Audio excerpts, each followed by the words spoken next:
One of the Midtown shooting victims was an NYPD officer on paid detail. Cell phone restrictions in schools. Older residents struggle in New York City. And polling New Jersey's governor's race. From WNYC, this is NYC Now. I'm Janae Pierre. We're learning more about the victims of the mass shooting in Midtown Manhattan Monday that killed 4 people. One of them was building security guard Alain Etienne.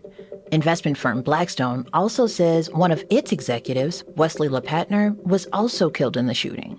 Late Monday, Commissioner Jessica Tisch identified Didarul Islam as the police officer who died in the attack. He put himself in harm's way. He made the ultimate sacrifice.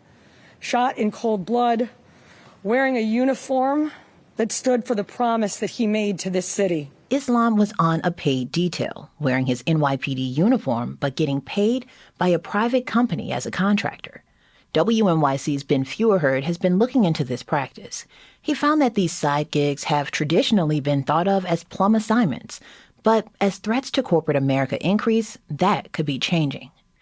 All right, so Ben, what does it mean when an officer works a paid detail? So it's a program the NYPD launched in the 1990s to increase uniformed police presence at certain locations. So something like a Yankee game, for example, will have officers working these details. They're technically off duty, but they're working in uniform as a security guard. And other locations that have these details include things like houses of worship in the city and Midtown office buildings. And the officers who work these details get paid by the private company that hires them, not the NYPD, for the time they put in. What do officers say about these assignments? So we looked back at depositions from a civil suit that were taken in 2022 and 2023. And these depositions included interviews with a number of officers who were assigned to Bloomberg's headquarters on Lexington Avenue, which is just blocks away from where the shooting happened on Monday. And the officers in these depositions described pretty mundane security tasks that you might expect at a Midtown office building. Things like shooing away skateboarders, getting hot dog vendors off the block, and making sure homeless people don't come into the building. Ben, I'm wondering, what have the people you spoke to said about an officer being killed on a paid detail assignment? Is that something that happens often? So I spoke to a former FBI agent who helped lead the Joint Terrorism Task Force in New York, and he made the point that this shooting kind of showed how vulnerable office buildings are to an attacker armed with a rifle.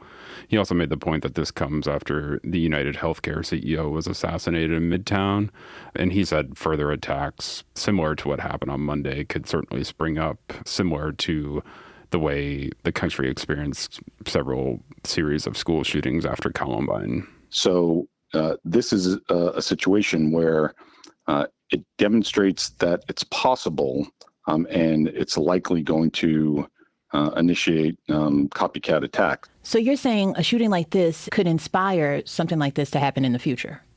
Yeah, so he also made the point that the sort of political climate in the country right now could certainly add to that. As I mentioned earlier, Didarul Islam was the first person to be killed during Monday evening's shooting in Midtown.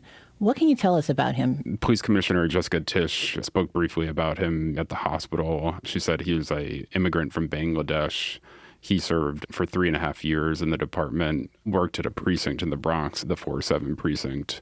And he's a father of 2 children, and his wife is currently pregnant with their 3rd child. Wow.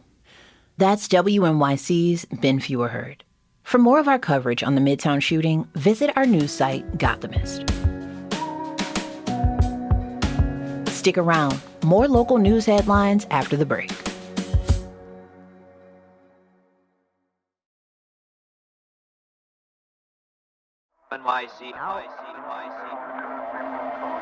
New York Governor Kathy Hochul is planning to implement bell-to-bell cell phone restrictions in schools this fall. The distraction-free school law will prohibit the use of smartphones and other internet-enabled personal devices during the school day. More than half of the school districts throughout the state are complying with the plan. Districts who have not have until Friday to do so. Governor Hochul says school-age children are suffering. And our young people, especially the teenagers, especially teenage girls, are under so much stress right now. And the numbers are chilling. The number of young people reporting depression, anxiety, suicidal thoughts. New York City Public Schools say they're updating their cell phone policy to align with the new state law for the upcoming school year. According to a new survey, New York's oldest residents are finding it hard to pay their bills, buy healthy food, or leave their home. WNYC's Karen Yee has the details. The city surveyed more than 8,000 New Yorkers who were 60 years old or older and found many are struggling to pay their rent, credit cards, and food expenses. Nearly a third of those surveyed say they couldn't afford healthy food because it was too expensive. The report also surveyed caregivers and found a third weren't just caring for an older adult, but a child too.